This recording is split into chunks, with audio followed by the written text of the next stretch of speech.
Olá, amigas, amigos, sejam bem-vindos às nossas conversas de todas as terças-feiras. É sempre uma alegria estar com vocês, trazendo um novo tema sobre né, o lado médico e o lado da espiritualidade, sobre saúde mental e espiritualidade. E hoje o nosso tema é trazer estratégias que possam ajudar pessoas que sejam indecisas. Então fiquem conosco até o final da nossa conversa, que nós vamos trazer aí bastante dicas para aqueles que vivem indecisos. Boa noite, Maria Honória.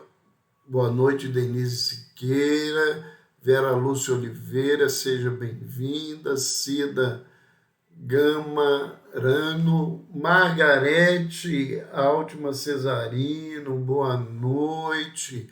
Hoje você está em Maresias, boa noite, Jovi Cris Garcia.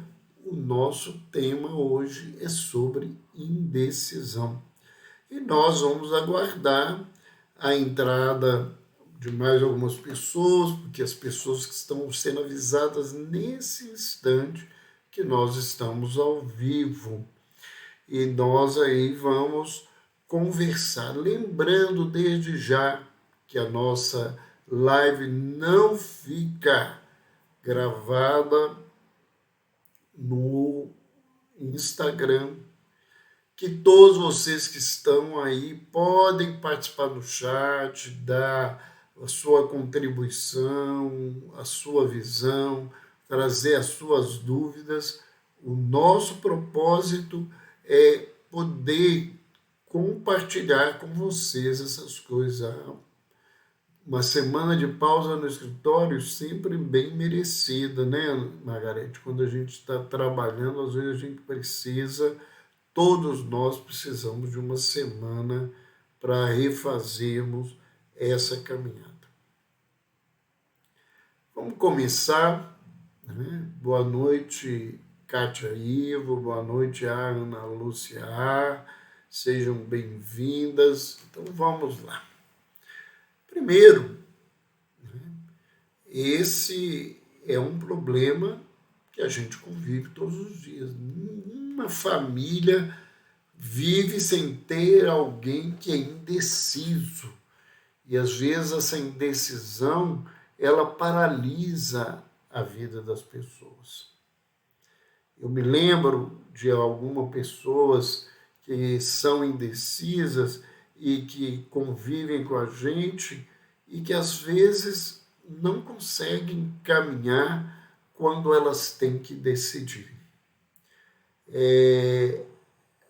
Há uma história que eu acompanhei de uma pessoa bastante indecisa, que ela, quando tinha que comprar alguma coisa que fosse, um óculos, uma roupa, um sapato, uma bolsa, ela sempre buscava a opinião de alguém com quem ela confiava para poder escolher o que ela iria fazer. E acontece, é muito interessante a gente pensar nisso, que ela tinha um parente que ele era muito danado, muito brincalhão e ele usava, ele sabia o que estava acontecendo. Então, quando ela perguntava o que você acha, ela nunca recebia dele uma resposta assim, é este ou aquele. Ele virava e falava assim, mas é isso? Você quer essa coisa? É desse jeito? Isso era o suficiente para ela abandonar aquele objeto e buscar outro, e às vezes ficar um tempo enorme quando ela não saía da situação sem fazer uma compra. Eu já vi pessoas que, tendo que tomar uma decisão, e não uma decisão complexa, mas uma decisão do dia a dia, uma decisão banal, e em determinado momento entrar em crise de choro convulsivo porque não conseguia resolver aquela situação. Boa noite, Marcinho Xavier. Boa noite, Maria Amélia. Seja bem-vinda. Maria Bernadette Carvalho, Vera Gonçalves, Eliana Lamas. Sejam bem-vindas. Lembrando que todo mundo pode participar do nosso chat aí, trazendo suas reflexões, experiências no assunto e as suas questões que vocês gostariam de ver respondidas. Primeira coisa que nós queríamos dividir aqui e pensar são as causas que levam uma pessoa a ser indecisa. Isso é importante a gente entender. Boa noite, quem está aí no Vôlei Venda Nova, seja bem-vinda.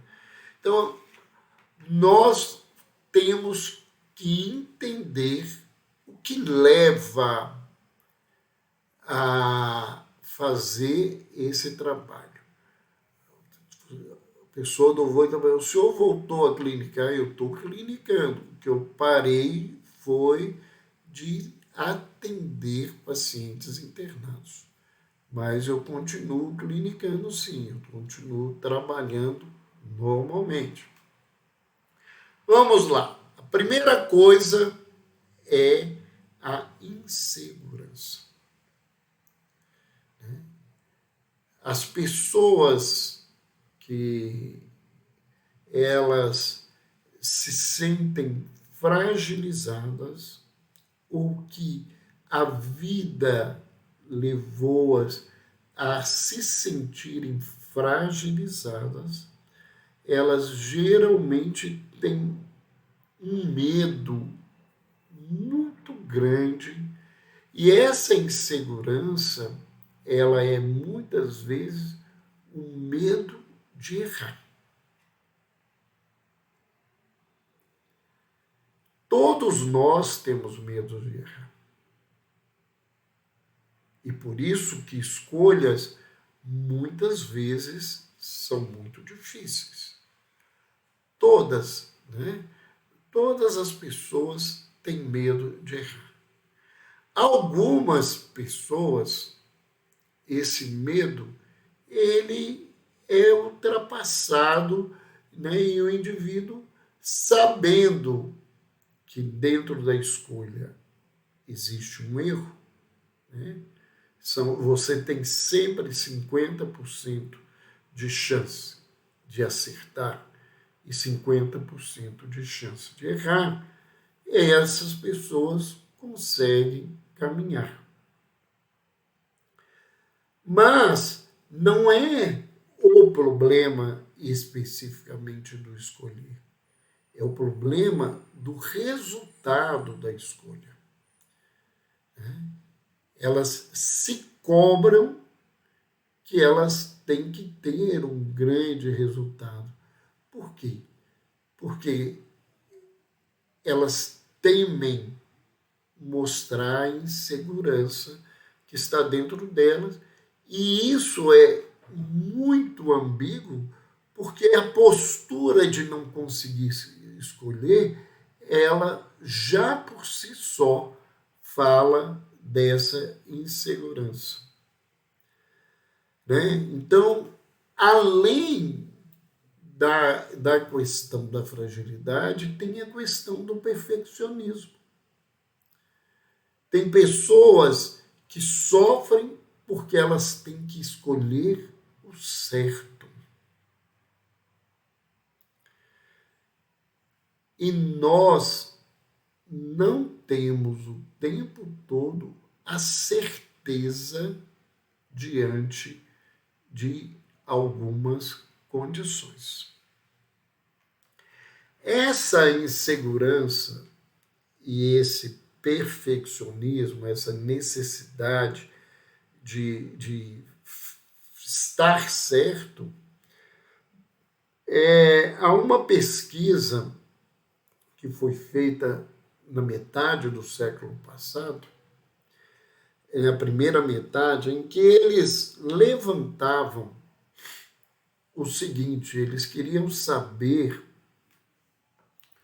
qual que era a capacidade das pessoas escolherem e como, quando a influência de um grupo poderia alterar a resposta da pessoa. Esse experimento ele foi feito com inúmeras pessoas e ele era o seguinte: haviam inúmeras folhas e essas folhas elas apresentavam várias retas, e essas retas elas tinham tamanho. Algumas vezes o tamanho de uma delas às vezes era 1/3 do tamanho da maior reta que estava ali desenhada naquele folha. E a proposta era que as pessoas que participavam da pesquisa respondessem qual seria para elas a reta maior que estava ali. Elas eram levadas para um laboratório. Nesse laboratório tinha um outro grupo de pessoas já presentes que também iriam participar do evento e que teriam que responder também a mesma pergunta que ela teria que responder. E o que aconteceu?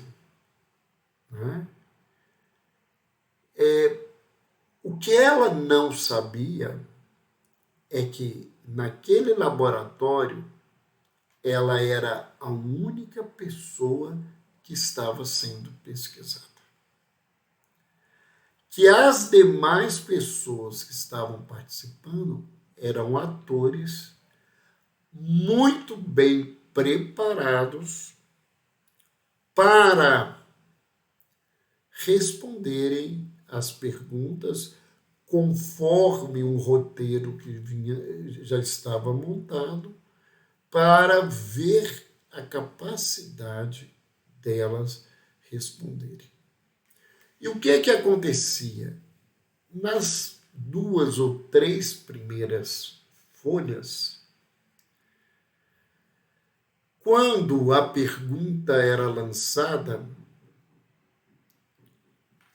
eles eram convidados aleatoriamente, entre aspas, para começarem a responder aquela pergunta.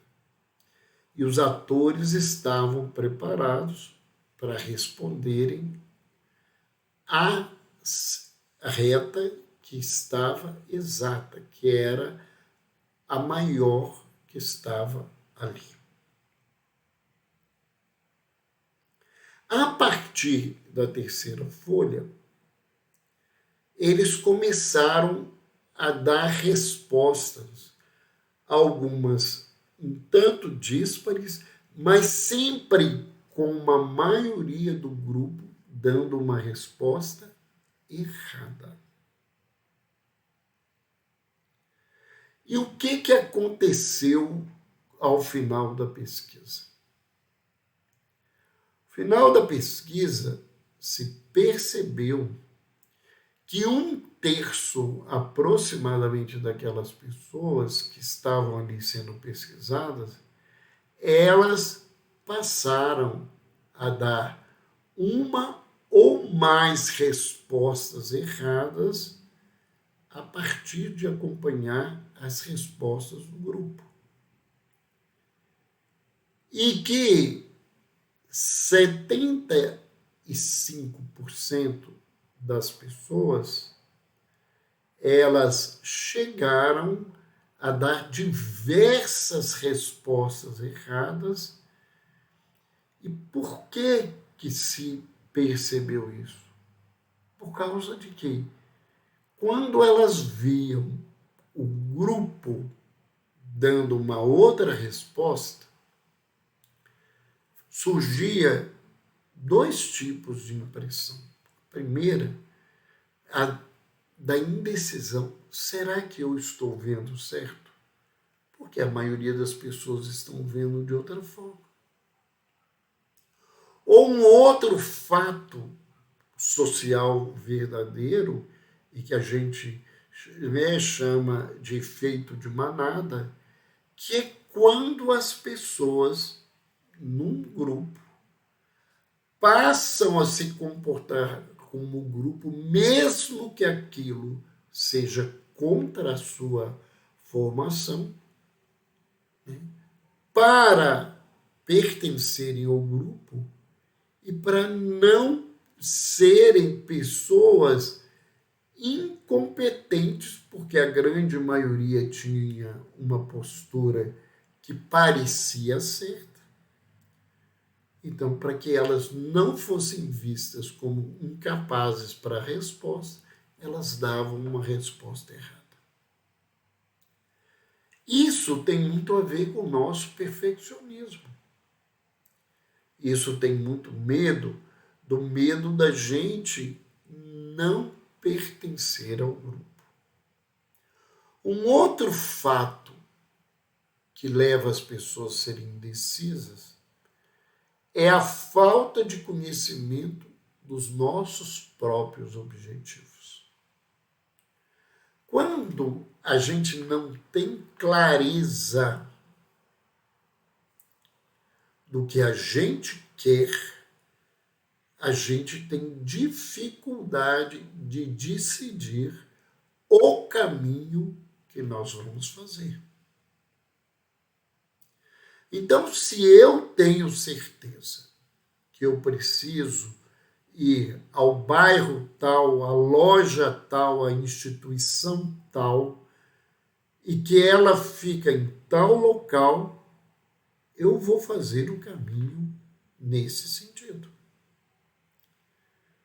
Mas se eu não tenho certeza por onde que eu vou, né, o destino que eu quero, eu, neste contexto, né, eu vou ter dificuldade de escolher o caminho. Há uma história, um trecho do conto, né, da Alice no País das Maravilhas, do Carol Lewis. Eles falam uma coisa muito interessante, porque naquela história, né, tem um gato, né, que ele às vezes aparece ali e ele responde as coisas. Em determinado momento, a Alice, andando com os seus parceiros, eles estão sem saber como ir. E eles perguntam para o gato que aparece nesses momentos e fala com ele assim: para onde essa estrada vai? E ele dá uma resposta extremamente interessante, porque ele volta uma pergunta: para onde vocês querem ir? E Alice responde a ela: não sei. E aí ele devolve para o grupo. Quando a gente não sabe para onde a gente quer ir, qualquer estrada serve. Então, quando nós estamos num caminho que a gente não sabe qual o nosso verdadeiro destino, isto leva as pessoas a ficarem indecisas. Adriana Pires colocou aqui, então, para pertencer ao grupo, o indivíduo, mesmo pensando diferente, ele aceita o resultado só para se sentir pertencente ao grupo. Isso não é errado? Olha, as pessoas fazem muito esse movimento. Essa coisa de falar se é certo ou errado, né, eu não gosto muito de usar isso, não, porque a gente sabe o que é certo ou errado. A história tem mostrado que muita coisa que a gente achava certo não era certo. Nós achávamos que a Terra era o centro do universo e ela não é. Depois achamos que era o Sol e ele não é. Então, o que é certo e errado, ele é, né, uma coisa. Mas eu poderia te dizer, isso não é o adequado. Mas é o que muitas vezes a gente faz, é o que vê os adolescentes fazerem e parecerem um bando, né? Um bando que a gente brincava, né, e falava um bando de maritaca, que fala um monte de coisa, faz aquele barulho e tá ali porque tá junto, mas parece que tá todo mundo confuso. Então, eu visto um tipo de roupa, eu coloco um tipo de brinco, eu faço uma tatuagem, não é porque eu gosto, o grupo todo faz. Se eu não fizer, eles vão questionar, vão criticar, vão me colocar de lado, eu não quero ficar de lado, eu faço isso. Outra situação que leva à indecisão é quando a gente está diante de um grande número de opções. Se é difícil escolher entre a roupa branca e a roupa azul, o vestido branco, o vestido azul, a camisa branca ou a camisa azul, isso fica muito mais difícil e a gente fica muito mais indeciso se eu tiver uma camisa branca, uma azul, uma verde, uma amarela, uma preta e que eu tenho que decidir. Daqui a pouco nós vamos trazer as estratégias, mas vamos entendendo isso para a gente pensar se a gente é indeciso, aonde a gente pode estar. Se as pessoas que a gente convive, que são muito indecisas, o que provavelmente as leva nesse lugar? Outra coisa que movimenta esse caminho bastante complexo é sentimento de culpa. As pessoas que têm um sentimento de culpa, que se culpabilizam facilmente, porque aprenderam isso, você que está errado, né? Tem famílias, tem processos de educação, se a gente pode chamar de educação, mas são processos que se dão em que a gente estimula a culpa das pessoas. E quem faz isso, muitas vezes paralisa essas pessoas, porque quando a gente se sente muito culpado, quando a gente foi treinado que a gente está sempre errado, a gente vai ter dificuldade para escolher. E se eu escolher novamente errado? Eu vou estar confirmando para o mundo que eu sou culpado. E isto é uma presença constante. Outra coisa que leva muito à indecisão, e isso vem se demarcando muito, eu tenho recebido muitos adolescentes, muitos adultos jovens com muitas dificuldades nesse campo por esse motivo, que é a imaturidade emocional. Pessoas que, mesmo sendo adultas, elas não têm um mundo emocional de um adulto. Elas são frágeis, essa fragilidade traz uma insegurança, e muitas vezes a causa dessa incapacidade de tomar decisões, ela está envolvida sob uma superproteção dos pais. Muitas vezes, e principalmente das mães. Não é porque os pais são certos ou bons, não. É porque a experiência mostra que pai é ausente muitas vezes, então ele não participa disso. E às vezes o pai é omisso, né? Então a mãe decide a super proteger o filho e ele não sabe ter uma conduta de decisão madura. Né? Tem mães que pegam um marmanjo ou uma marmanja, né? Como eu falo, um filho de 19, 20 anos, e ela é que monta o prato do filho. Ela é que coloca a toalha no banheiro para tomar banho. Ela é que, às vezes, escolhe até as roupas que as pessoas vão vestir, né? Elas definem o que é que elas vão comer. Então, nesse contexto, o indivíduo não aprendeu a decidir, a tomar decisões. A gente tem que ensinar as crianças, aos jovens, a tomarem decisões. Até determinado tempo, essas decisões têm que serem supervisionadas.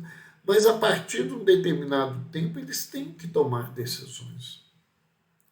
Eu vejo jovens que não conseguem andar na rua, porque a superproteção dos pais, né, falam do perigo, do assalto da coisa, a superproteção dos pais não permitiram que eles aprendessem a andar no transporte público, de caminhar pelas ruas, de escolher aonde eles vão comer, o que eles vão comer, e isso fica muito complicado.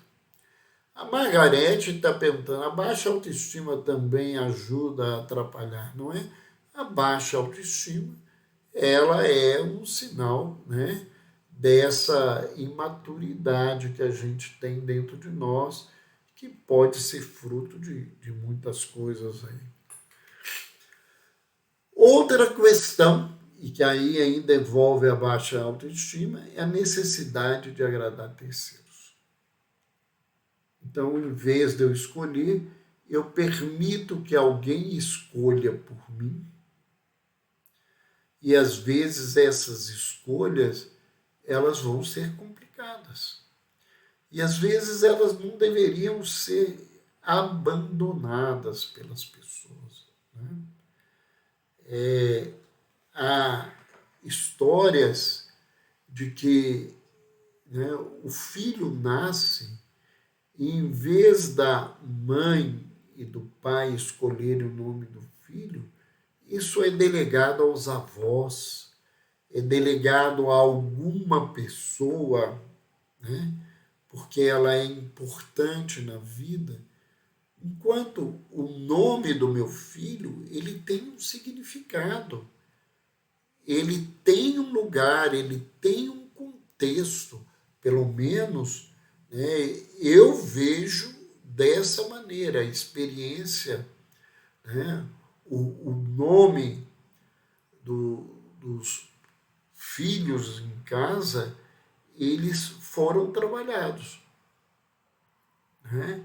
Eles tinham um porquê e têm um porquê no contexto da história da família e no contexto nosso, meu e da minha esposa.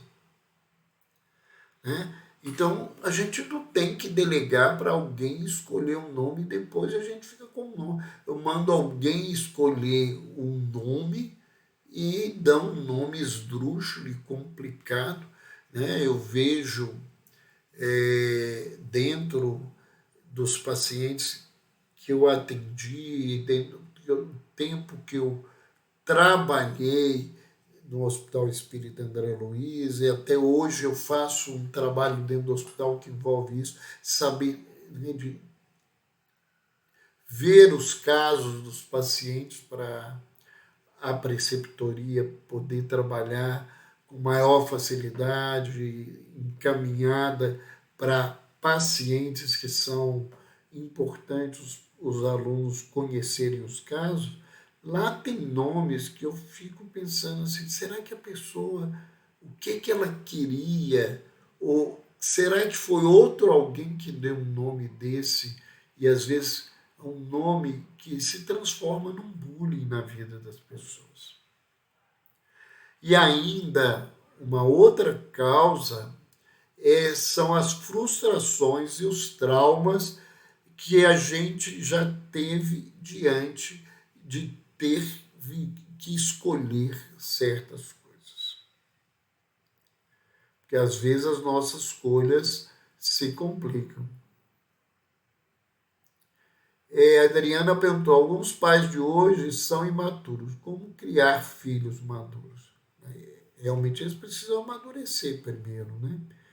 Mas a gente vê que alguns filhos, numa condição diferenciada, trazendo um temperamento, uma bagagem interna diferente, né? Nós acreditamos nisso, às vezes são mais maduros que os seus pais, né? Rosana Araújo está dando aí boa noite, está atrasada, mas chegou, nós estamos aí falando e nós agora vamos entrar em algumas propostas que possam auxiliar a tomada de decisões. Isso é importante a gente pensar. O nosso mundo cognitivo, o nosso mundo emocional, a nossa vida de relações sociais, sejam familiares ou qualquer outro grupo, ela nos exige aprender determinadas condições, adquirir determinadas ferramentas para a gente poder melhorar a nossa capacidade de decidir. A primeira lembrança que a gente traz é que é importante que as pessoas aprendam a lidar com as emoções. Isso parece óbvio, mas não é óbvio. E eu vou dizer uma coisa que vai incomodar muita gente. A maioria de nós não sabe lidar com as nossas emoções. Pior do que isso, na minha experiência profissional, a maioria das pessoas não sabe nem nomear as emoções que tem. Elas não sabem o que está acontecendo ali dentro com ela. Às vezes elas chamam aquilo de raiva e aquilo, na verdade, é a vaidade que foi ferida. Às vezes ela chama de preocupação e, na verdade, é medo.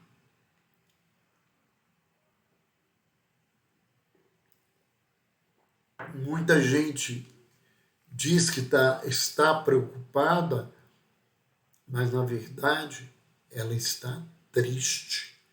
Então, nós, às vezes, nem sabemos nomear. Muito mais difícil é lidar com essas emoções. Então, a educação psicoemocional, ela é muito importante.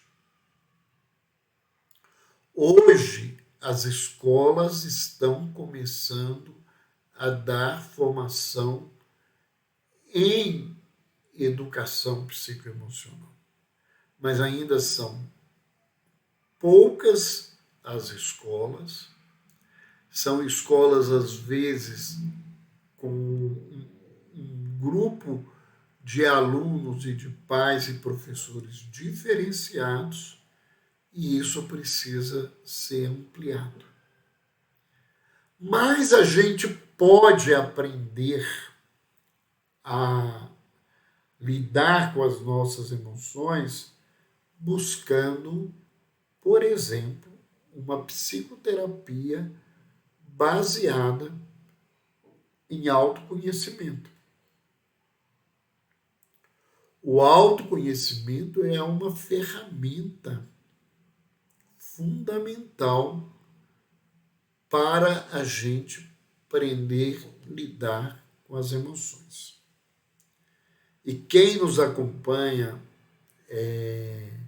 nas nossas lives, quem nos acompanha no Instagram, no Facebook, que a gente posta todo dia, a gente sempre lembra e oferece que nós temos uma ferramenta que nós construímos nesses mais de 40 anos trabalhando com psiquiatria clínica e com psicoterapia, que é o mapa da viagem ao eu interior, que é um mapa, uma ferramenta para que a gente aprenda a se autoconhecer.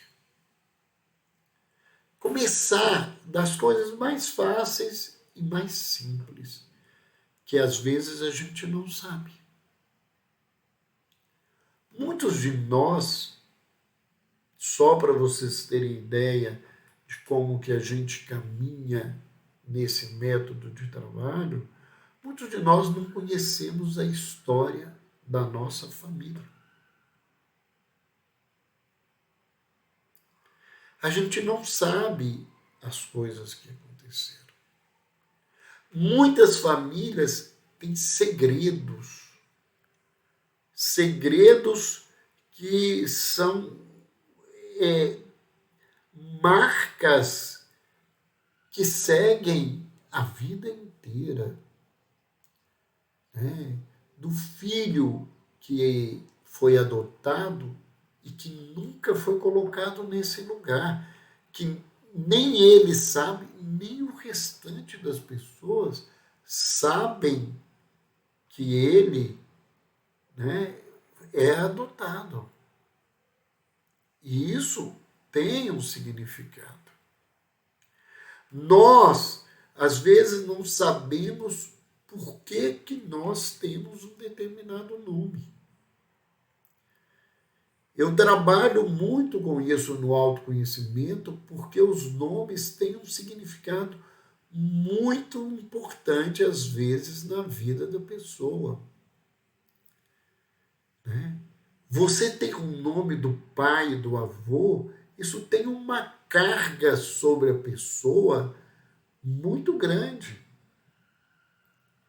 Eu já acompanhei um caso bastante grave, bastante complexo, em que o meu paciente, ele tinha o nome do defunto. O que eu quero dizer? Ele era um filho temporão. E ele tinha o mesmo nome do irmão mais velho que morreu num acidente.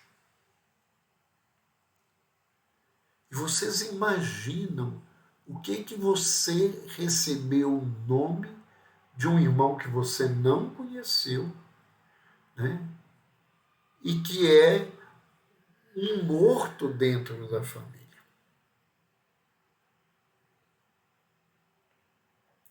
Então a gente precisa aprender a lidar, e o autoconhecimento vai nos ajudar a entender o que significa tristeza na minha vida, na família, tudo isso. A gente tem que aprender a diferenciar, e esse é um exercício, né, que as pessoas podem fazer, né, diferenciar o que é pensar suficiente e pensar em excesso. Porque tem pessoas que não conseguem e vão pensando em excesso e não conseguem decidir. A gente precisa, inclusive, aprender a confiar no nosso instinto, nas nossas inspirações.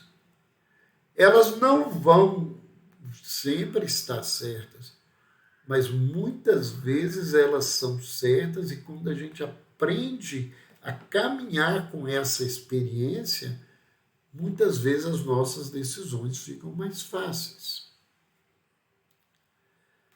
A gente tem que evitar resolver problemas por impulso. O impulso, que não é seguir o instinto e a inspiração, é querer ficar livre da pergunta, da questão, do problema, geralmente dá errado. Você querer ficar livre das coisas dá muito errado. É outra coisa que a gente precisa é buscar aprender estratégias para auxiliar nas nossas escolhas. Vamos pensar algumas estratégias interessantes. Às vezes que a gente tenha que decidir, seria muito interessante que a gente fizesse uma pergunta. Será que a decisão que eu estou tomando é a que eu preciso, que me é necessária, ou eu estou tomando essa decisão para agradar a minha mãe, para agradar a minha família, para agradar alguém que eu amo, para agradar os meus filhos?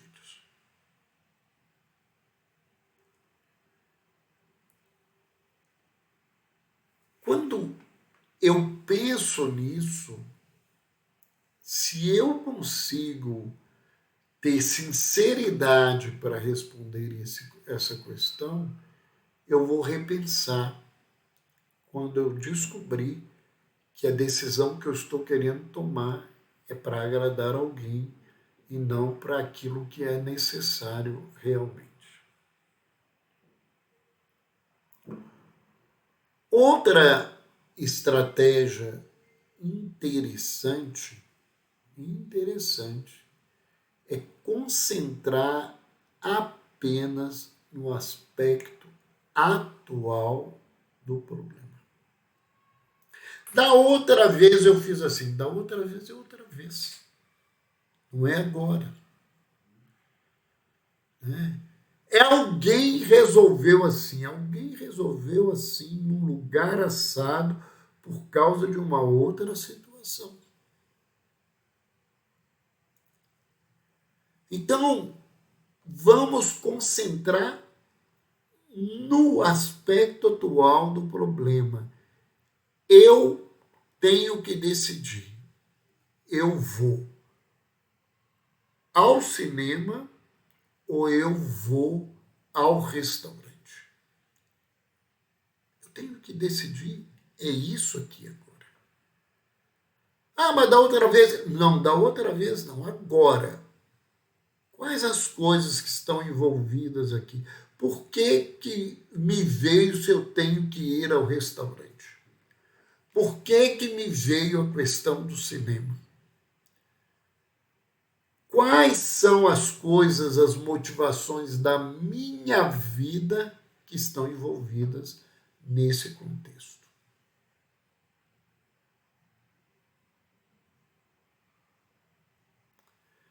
Isto vai facilitar as minhas decisões.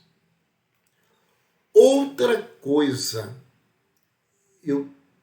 muito importante é visualizar cenários positivos, né? Visualizar cenários positivos, né? Essa decisão, ela pode me direcionar para que coisas positivas. Se eu for para o cinema, o que tem de positivo nisso, nesse momento? Se eu for para o restaurante, quais as coisas positivas que eu tenho para esse contexto? Quais as coisas positivas mais necessárias nesse momento meu agora? Ou qual delas que tem mais coisas positivas que vão me auxiliar?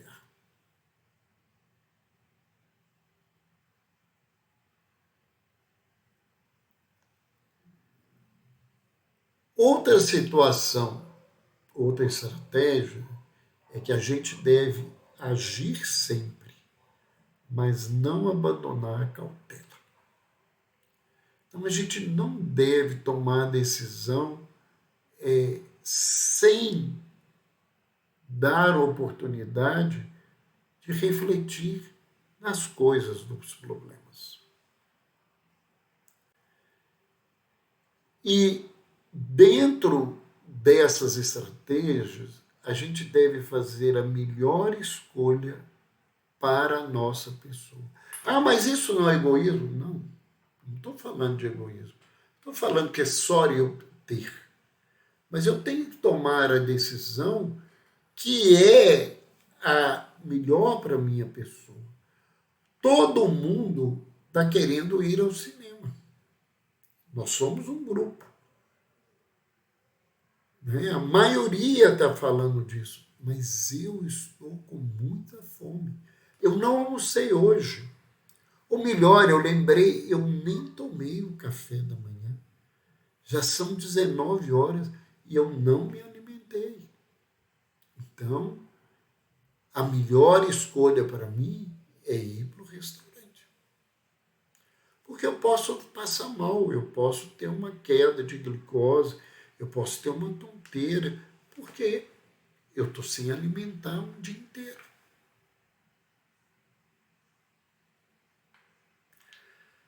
Nós vamos ainda, né, ter que aprender a delegar o grau de importância de uma escolha e determinar um tempo para se ocupar com essa escolha.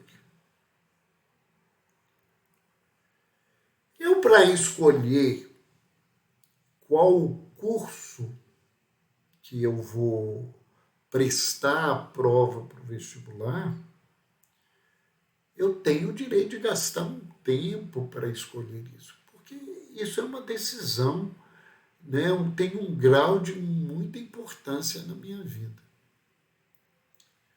Mas se eu vou sair com a camisa azul ou branca,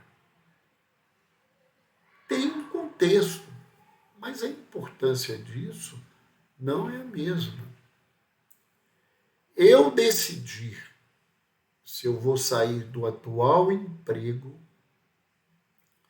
para tentar fazer concurso público, isso vai modificar a minha caminhada e a minha jornada. Então, eu tenho que ter o direito de determinar um tempo maior para que eu tome essa decisão.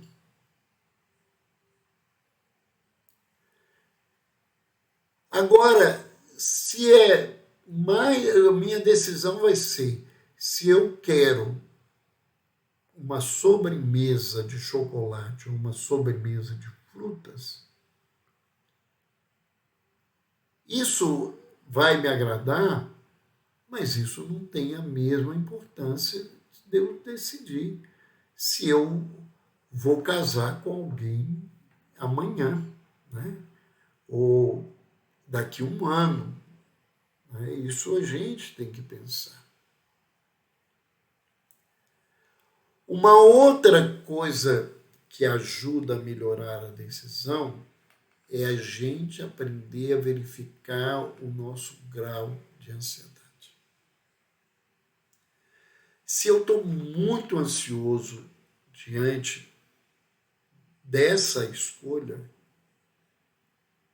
é fundamental que eu use técnicas para reduzir a ansiedade durante a tomada de decisão. Respiração, meditação, né? Relaxamento, visualizações terapêuticas, tomar um banho, fazer algo que eu gosto, que me diminua a ansiedade, antes de eu tomar decisões baseadas na minha ansiedade e isso não me deixar decidir ou decidir sem um cuidado que seria importante. Nós temos que visualizar coisas positivas, mas nós também temos que visualizar possíveis resultados. Se eu escolher comprar o carro de tal preço, eu vou ficar sem o dinheiro para comprar os medicamentos nos próximos meses. E o que esse resultado de ficar sem medicamento vai acontecer na minha vida? A gente precisa aprender a se libertar da necessidade de ser perfeito. E isso é um exercício. Eu tenho que treinar a minha mente que eu sou humano, que o humano erra, que nós não acertamos sempre e que nós não somos perfeitos. Por isso nós não vamos dar todas as respostas exatas todo o tempo. Às vezes eu sei muito, né? Mas em determinados momentos eu não sei a resposta de alguma coisa.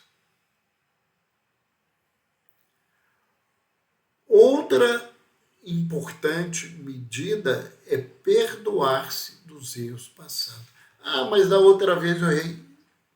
Foi passado, é só experiência, eu vou continuar e eu tenho que escolher agora.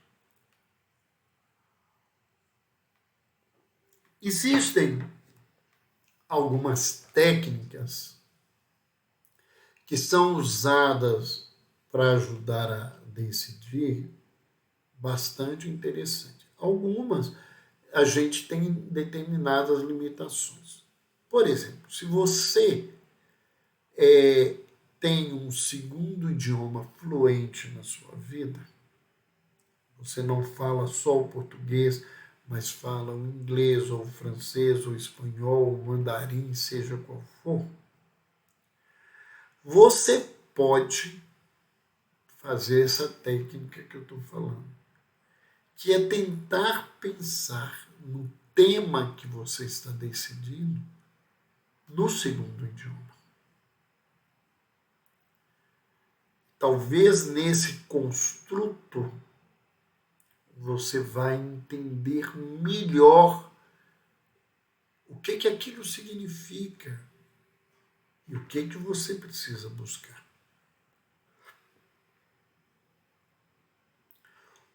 Uma outra estratégia para ajudar a decisão, principalmente decisões importantes, é buscar como seria a repercussão da sua decisão na vida de outras pessoas. Não é escolher por causa delas, não. Mas, olha, se eu escolher apertar o botão dessa bomba, o míssil vai cair numa escola e vai matar centenas de pessoas, principalmente crianças e adolescentes. Isso é uma boa decisão? Se eu tomar a decisão de não tomar um remédio, isso não vai repercutir na vida das pessoas, a não ser que eu morra ou fique muito doente, que eu vou dar trabalho a essas pessoas. Mas se eu tomar uma decisão de um gasto de dinheiro, isso pode repercutir na vida de muitas pessoas de uma forma positiva ou negativa, e isso vai me ajudar a decidir. Uma outra coisa, e aqui eu estou falando de decisões muito importantes, busque se aprofundar o máximo possível no tema que necessita da sua escolha. Quanto mais conhecimento a gente tem, isso nos dá mais recursos para fazer um caminho. Quando a gente não conhece, como diz o gato lá da história da Alice do País da Maravilha, quando a gente não sabe para onde quer ir, qualquer caminho serve. E os caminhos podem ser bastante complicados. Uma outra estratégia, eles chamam pensar no preto e branco. O que é pensar no preto e branco? Pensar no preto e branco é até muito interessante quando a gente tem muitos elementos para decidir. Então, eu tenho 6 cores de camisa para escolher. Então, eu pego a camisa laranja com a camisa azul e você. Entre a camisa laranja e azul, qual a que eu escolho? Aí, eu escolhi azul. Então, a laranja, ela não vai caminhar com todo mundo.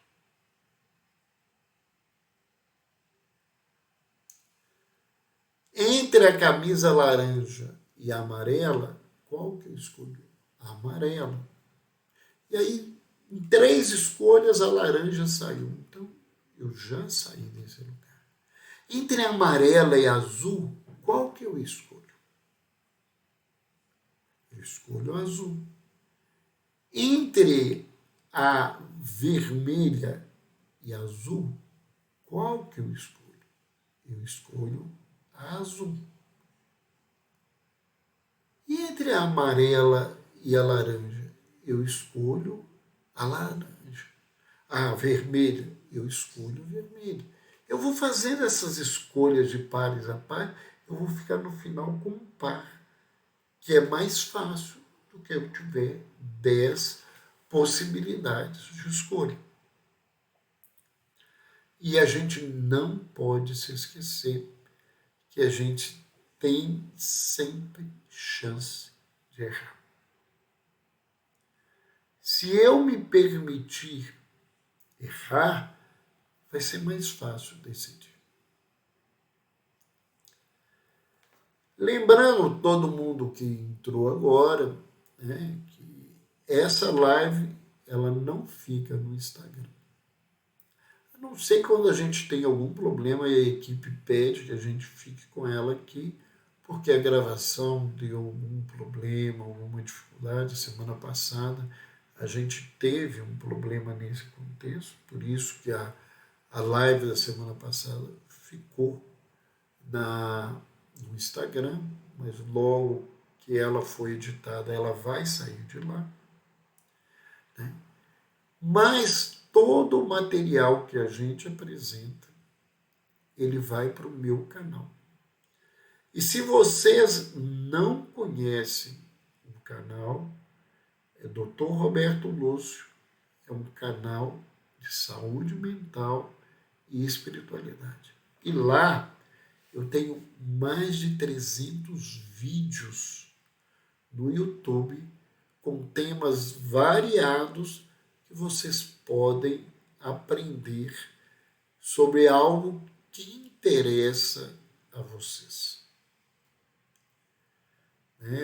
Lá nós temos entrevistas, nós temos conversas com pessoas que nós achamos que são muito interessantes para as pessoas conhecerem o seu pensamento. Nós temos entrevista, professora Lucelena Galvão, com o psicólogo Rossano Clinch, com o médico Andrei Moreira, com várias outras pessoas. Eu tenho algumas conversas com um dos meus filhos, que é educador físico, que usa as técnicas de educação física para, às vezes, ajudar na ansiedade, na depressão, né? Como que a gente pode se utilizar disso? Tenho entrevistas, tenho aulas que eu dei, cursos que eu participei, né? Que eu ofereci algum tema ali. Então vocês podem aguardar. Se não conhecem o canal, entrem lá e gastem um tempinho rápido, se inscrevam. Para a gente é muito importante que vocês se inscrevam, porque isso faz com que a plataforma saiba que tem mais pessoas interessadas nesse assunto e elas divulguem esse assunto. Marquem a notificação, porque toda semana a gente tem alguma coisa nova que está lá no nosso canal, né? Então, e se vocês assistirem, gostaram, dê um like. Para mim, para a equipe, é importante esse retorno de todos vocês. Então vamos ver lá, tem algumas perguntas, alguns questionamentos. A Adriana perguntou assim: ai, doutor Roberto, nunca pensei que fosse por esse lado. Então, como lidar com o exemplo do nome do defunto?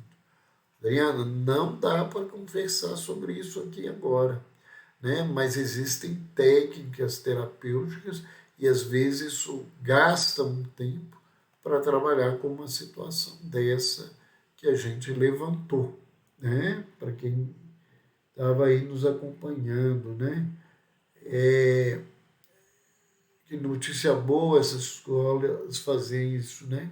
É bom que as pessoas estejam começando a preocupar com a educação psicoemocional, que é fundamental para a nossa vida pessoal e a nossa vida de relação. No mais, nós estamos aí no nosso horário, temos tentado terminar às 21 horas para não ocupar muito mais a cabeça de todo mundo, embora saibamos que muita gente não dá conta de acompanhar tudo, né?